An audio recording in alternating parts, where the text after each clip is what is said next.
தக்காளி கீரை துவையல் தான் செய்ய போகிறோம். எப்படி செய்கிறதுன்னு பார்க்கலாம். இதுக்கு தேவையான பொருள் ஒரு கைப்பிடி அளவு மணத்தக்காளி கீரையை சின்ன சின்னதாக கட் பண்ணி வச்சுக்கோங்க.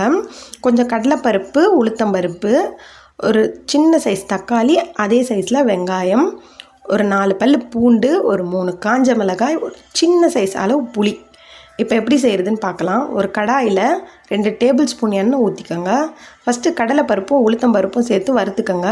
அப்புறம் காஞ்ச மிளகாய், பூண்டு, தக்காளி, வெங்காயம், கீரை கட் பண்ணி வச்சுருக்க கீரையும் சேர்த்து நல்லா வதக்கிக்கோங்க. பச்சை ஸ்மெல் எல்லாம் போயிடும்.